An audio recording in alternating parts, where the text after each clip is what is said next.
Yes, as all of you know that the head traumatic brain injury is one of the major cause of death. It affects 2% of population per year, and the number of patients which are admitted due to head injury per year is 10 to 15%. The major causes which we see during the traumatic head injury, the major causes are the road traffic accidents by means of vehicles, cars, buses, etc. It may be due to fall from the height, that is assault from blunt objects or sharp objects, firearm injuries, blast injuries by means of pellets, bullets, or sharpeners, or sports, due to sport during sports. The biomechanics of traumatic brain injury is the force of impact, how much force occurred during the traumatic brain injury, maybe mild, moderate, or severe. Movement of the head of the patient during the traumatic brain injury, and acceleration and deceleration. Acceleration and deceleration means the rotation of the head during injuries.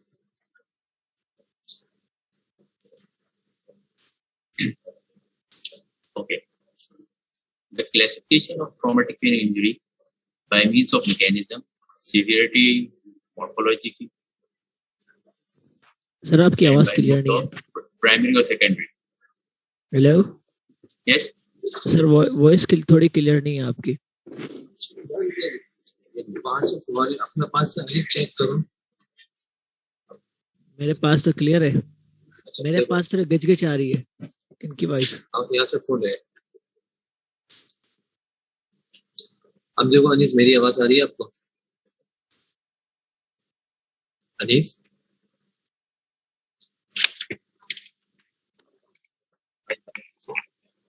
Hello, अस्सलाम वालेकुम. अभी आवाज आ रही है? अभी सही है sir. अभी आवाज सही है? अभी सही है. ठीक है. तो okay.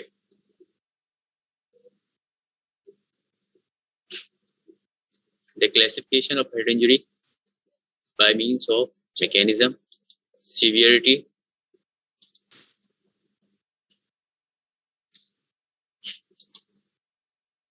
morphology, and primary or secondary types of head injury. Okay. The mechanism by means of a closed injury or penetrating head injury. By means of severity, we can divide head traumatic brain injury in mild, moderate, or severe. On the basis of morphology, the traumatic brain injury means by means of skull fractures, the types of skull fractures, vault fracture, base of skull fracture, and I will discuss it later on. And on the basis of morphology, it can be intracranial lesions, which are maybe focal or diffuse. The intracranial lesions may be extradural, subdural, contusions, intraventricular bleed. Okay. The primary head injury, in which the deformation, defect at the time of the injury. The brain injury which occurs at the time of injury at the spot, this is called primary brain injury. And later on, which will occur after few minutes, few hours, few days, or few weeks, it can be secondary type of head injury. Secondary to primary brain damage leading to ischemia of the brain, hypoxia of the brain, cerebral swelling, or etc.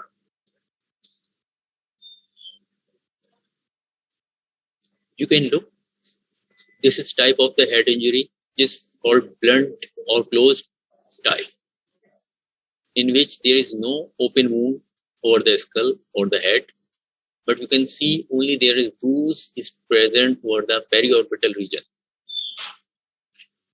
This is the traumatic head injury, which leads to the bruise or periorbital swelling of the of the skull. This is called blunt head injury. Yes, this picture shows this is the penetrating type of head injury in which there is a sharp object was inserted into the skull. You can see the wound is open wound. Now you can see in this X-ray, there is the arrow shows there is a skull fracture. This is the skull fracture. You can see this is the skull fracture. Here you can see the fracture of the skull.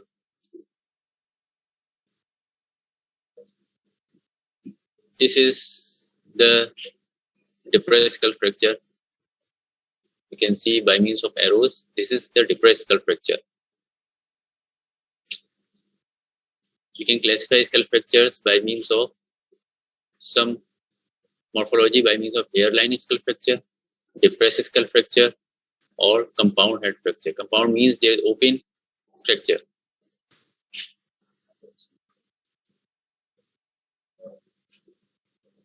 Okay, the severity of brain injury we can measure by means of Glasgow Coma Score, GCS, in which there are three components: eye opening, verbal response, motor response. Eye opening, we score 4, maximum 4, and minimum 1. In the verbal response, we score maximum 5 and minimum 1. In the motor response, we can score 6 maximum and 1 minimum. So, if the patient comes in the ER or emergency unit, and if he opens the eye spontaneously, then we can give the score 4.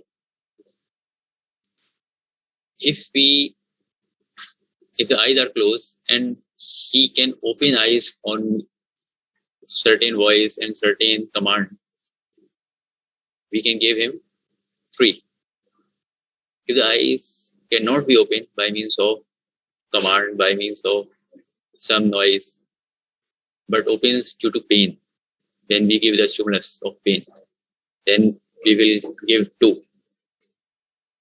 And if the patient does not open the eye, then we give 1. Okay. In the verbal response, the patient speaks normally. He can tell your name, his name, his place where he is, then we can give 5. If he speaks, but a certain confused speech, that much you are talking, ask about the name, and he is telling the other things, then we can give 4. Because the confused speech, we can give 4. If he speaks in phrases which are not in communication, not in sentences, only words are there, then we can give 3. And if there is no speech, no sentences, no words are there, only sounds, then we can give 2.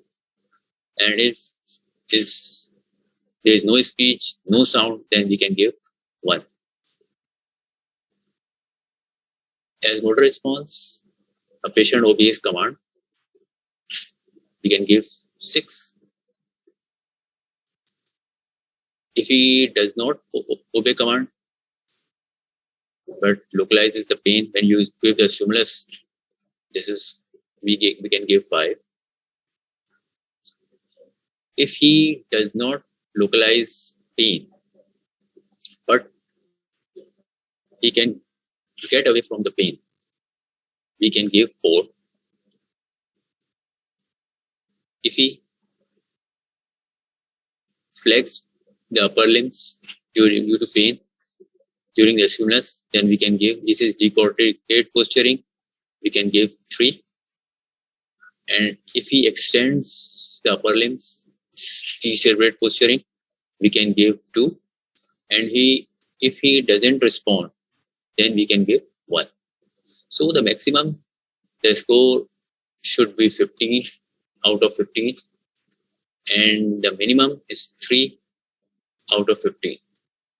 The maximum, the GCS, the glaucoma scale, the injury would be mild, moderate, and if the minimum of the GCS, then the injury would be severe type. Yes, you can see the traumatic brain injury into mild, moderate, severe. If the GCS is 13 to 15, we can classify as mild head injury. If the GCS is between 9 to 12, then we can classify it would be a moderate head injury. If the GCS is 3 to 8, then we could classify as a severe head injury. Okay. A patient comes in the emergency room by means of ambulance, by means of attendant, by means of some other people, or etc. The major thing which we can assess by means of history of the patient, history of injury, how it can impact over the patient. First of all, we can ask for the mechanism of head injury. Mechanism, as I already told, how could it be happen? Whether road traffic accident, or fall from the height, or assault from a blunt object, sharp object, firearm injury, sports injury, etc. This is the mechanism of injury. This is very important during history, the mechanism of head trauma. Number 2 is loss of consciousness. We can ask about the loss of consciousness, how much time he was unconscious after head injury, 5 minutes, 10 minutes, or half hour, 1 hour. Because the time of maximum the time of loss of consciousness tells about the severity of the injury. The third one is post-traumatic amnesia. After a head injury, there may be the dementia of few seconds. This is called post-traumatic amnesia. This occurs due to acceleration and deceleration injury. Okay. Other one is symptoms of raised ICP. We can ask about the vomiting, headache, or blurring vision. If the patient feels vomit or blurring vision, then it would be just a severe type of injury. The history of seizures. If he has a history of seizures, then we can expect that there is something wrong in his brain. And the other one is bleeding from the ear, nose, or mouth.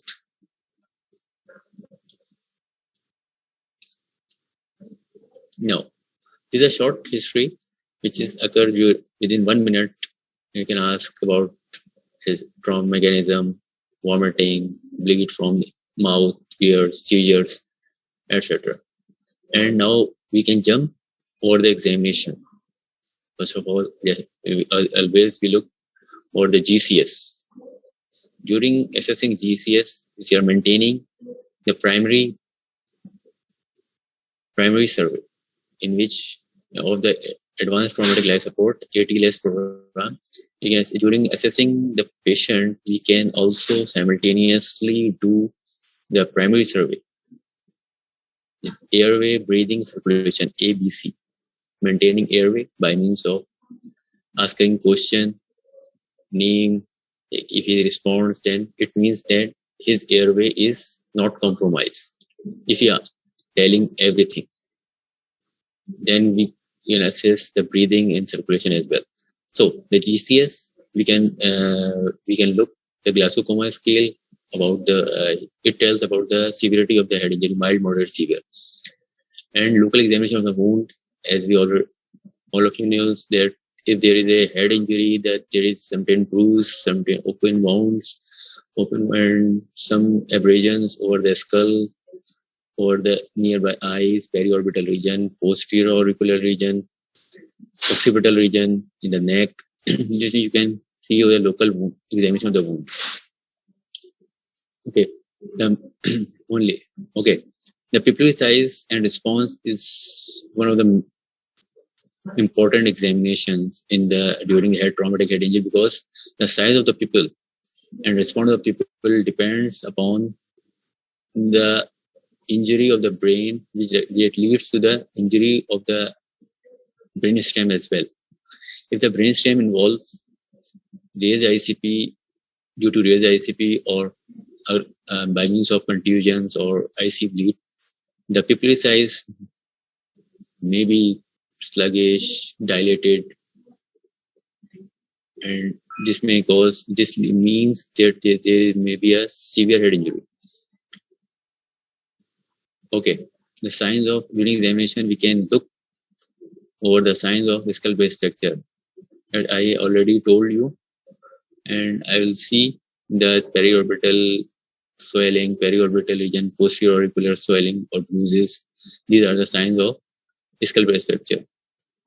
And some more brief neurological examination of the limbs, upper limb and lower limb. We can examine briefly by means upper limb, moving or not, power of the limbs and reflexes of the limbs as well. Planters, we can check during examination of traumatic brain injury. How can we manage? We manage like means of the primary brain injury. We can prevent the primary brain injury, and we can manage by means of primary survey, that is airway, breathing, circulation,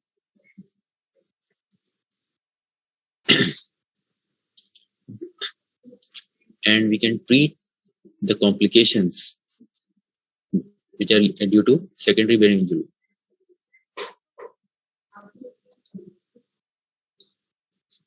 Okay, the major cause in the major part of the management after airway, breathing, circulation, then we can jump to manage the head trauma, to prevent the further injury, to prevent the further complications which can occur due to secondary brain injury, by means of treatment of raised ICP, because raised ICP leads to secondary brain injury. We can treat raised ICP, raised intracranial pressure, by means of elevating the head up to 30 degrees. We can use pillows. We can elevation of the head side of the bed. We can use osmotic diuretics like mannitol, furosemide. We can normal ventilation. First of all, we get normal ventilation. If he doesn't respond normal ventilation, then we go for hyperventilation. Sedation by means of some drugs, means aldehydes, barbiturates. We can give sedation by means of anti-epileptics. The CSF drainage, CSF drainage by means of EVD placement. We can drain the CSF and then we can decrease the raised ICP. And lastly, if all the treatment fails, then we can go for surgical intervention. If we go for investigation, then we look the CT scan first. If there is injury and there is maybe the hematomas which are small and no midline shift was there, then we can immediately keep on the patient or on conservative treatment, conservative management like this. If there may be the large hematomas causing midline shift and deteriorating patient progressively, then we can go for surgical intervention immediately.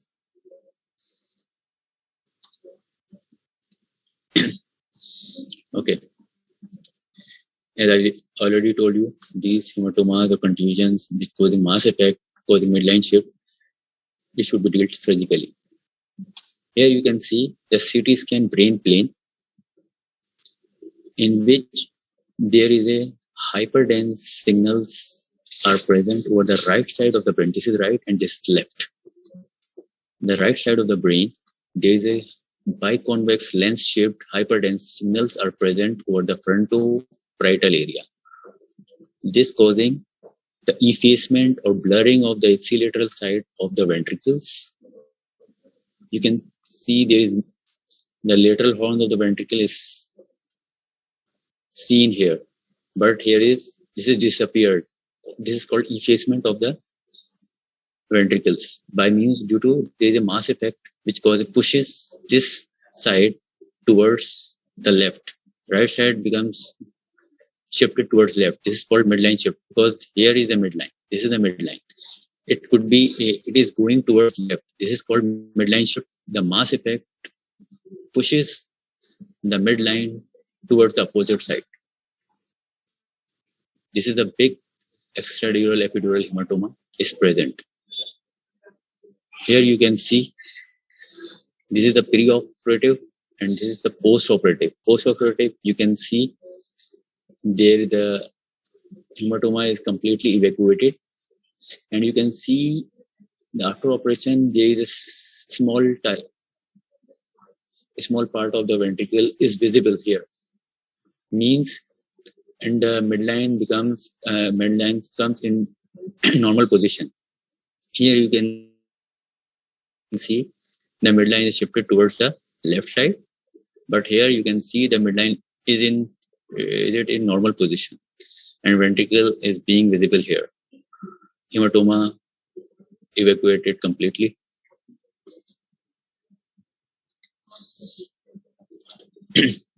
Look at this. This is the biconvex hyperdense signals is present the left frontoparietal area, and same this is called in the left side, and it pushes the brain towards the right side. Midline is going towards the right side. Effacement of the ipsilateral ventricle, which is left, which is the normal ventricle of the over the right side. But here you can see the mass effect over the left side pushes the brain towards the right side. This is a preoperative, and here is the operation has been performed. Hematoma was removed completely. Bone also removed. Midline comes in normal position, and the ipsilateral side of the ventricle you can visible. It is in normal place. After a few months later, the scan shows the post-operative changes. Here some atrophy of the brain is seen here. This is the post-traumatic brain atrophy.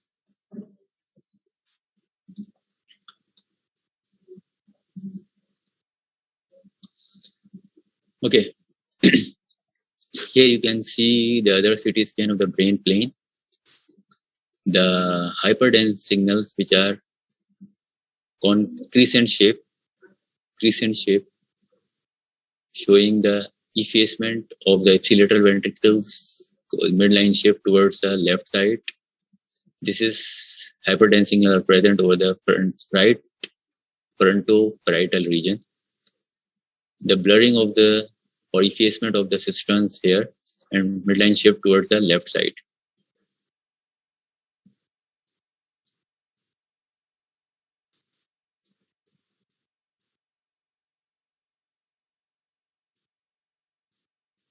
Here the CT scan of the brain plane, causing the multiple hyperdense signals are present bilaterally, left side and the right side, a frontal region and a parietal region. These are the popcorn-like symptoms. Paper white appearance is present. These are the brain contusions. The traumatic brain injury. There may be this brain contusion. This is called the brain contusions. Means that it's a severe type of injury of the brain. Here you can see there is no ventricle is seen, means all the both bilaterally the ventricles are blurred, and we may call the ventricles are effaced. You can see here the basal cisterns, but the contusions are evolving contusions are present bilaterally. These are the contusions.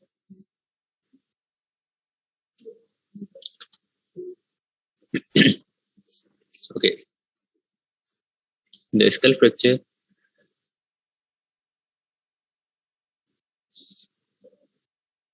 And depressed skull fracture. Maybe types of skull fracture may be simple, compound. We can classify a simple or closed skull fracture by in which the surgery is required if there is underlying hematoma or brain penetration occurs.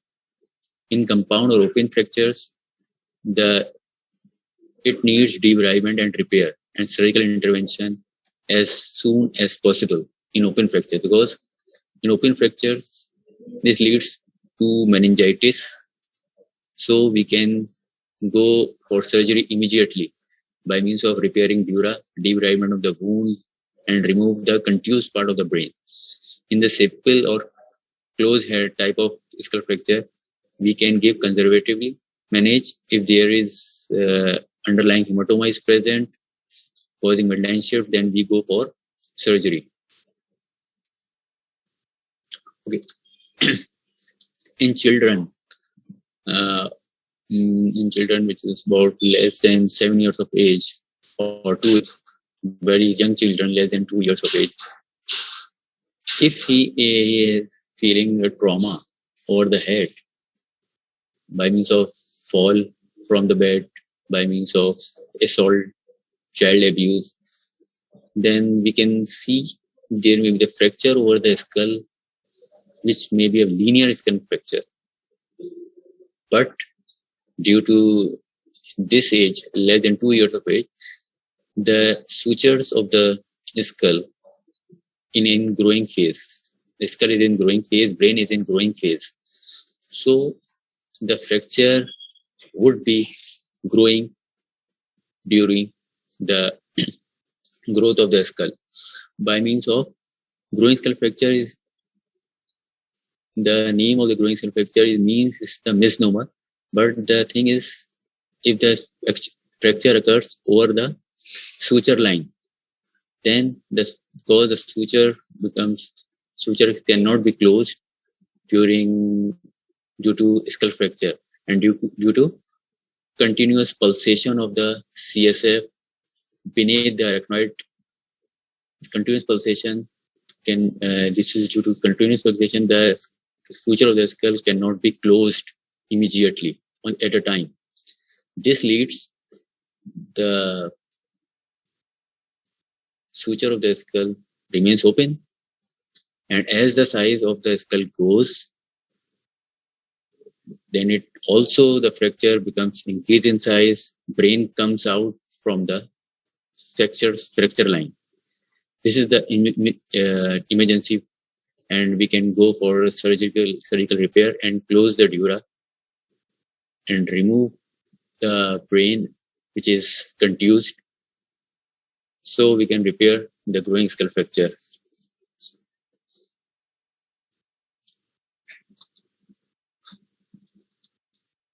Here you can see the depressed type of the skull fracture, the CT scan.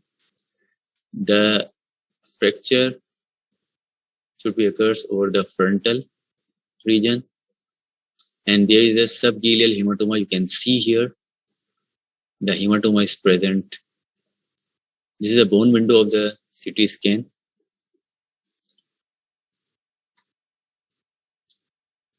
This is the open type of the fracture, in which the depressed part of the skull is inserted into the brain.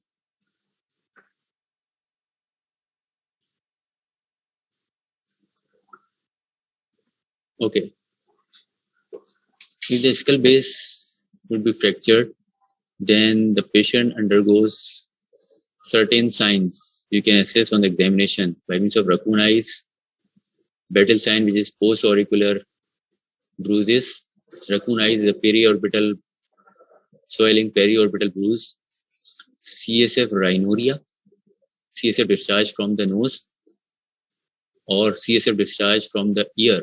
If the tympanic membrane or eardrum would be penetrated, then it is called CSF otorrhea. If the CSF comes from the nose, it is called CSF rhinorrhea. If the CSF comes from the ear, and only the condition in which eardrum or tympanic membrane would be penetrated, injury of the tympanic membrane, then the CSF comes through the ear, or the bleeding from the nose or ear. These signs which occurs in the patient, 1 sign, 2 signs, 3 or 4 signs, if it happens, if they are present in the patient, then we can mark the patient has the skull base fracture until proven otherwise. This is a periorbital swelling bilaterally. This is called a raccoon eyes. Periorbital edema, periorbital bruises. It means their patient has the skull base fracture. Here you can see the bilateral periorbital swelling over the eye. This is the raccoon eyes. And here you can see the posterior auricular swelling or bruises is present. This is called a battle sign. The diagnosis of head injury by means of clinical assessment on examination on the basis of history and investigation, we can go to investigate the head injury by means of CT scan brain plane. Thin curves, also coronal thin curves, which shows the pneumocranium or pneumocephalus. Pneumocephalus or pneumocranium means the air in the brain.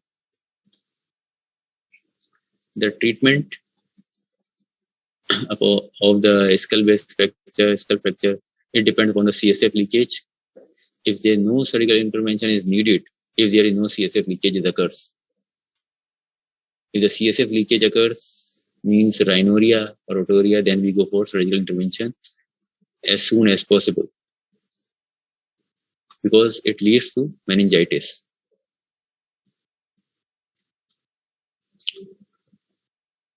And how can we prevent the traumatic brain injury if we wearing the helmet during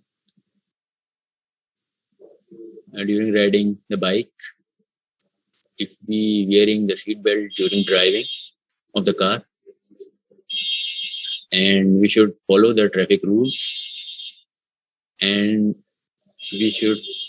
one should not be addicted by means of alcohol, sedated drugs, and etc. etc. Public awareness should be done as for the benefit of the public.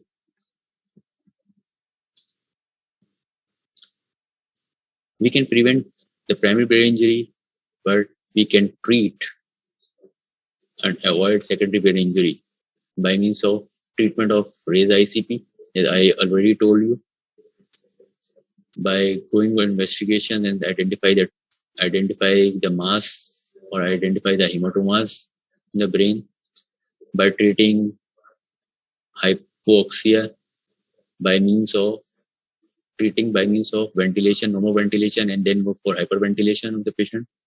We avoid the hypotension because it leads to cerebral ischemia. Hypoxia and hypotension, these two variables are dangerous for the brain. If hypoxia occurs, remember, if the patient has head injury, it can leading to hypoxia and ischemia, hypotension, but not hypoglycemia.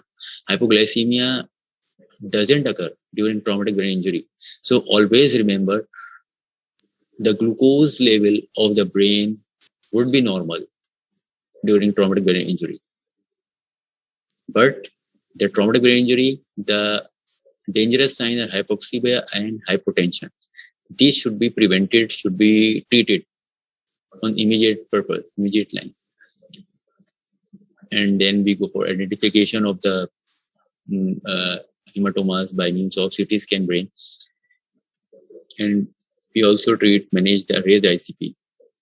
Complications of head injury, this is leading to the secondary traumatic brain injury.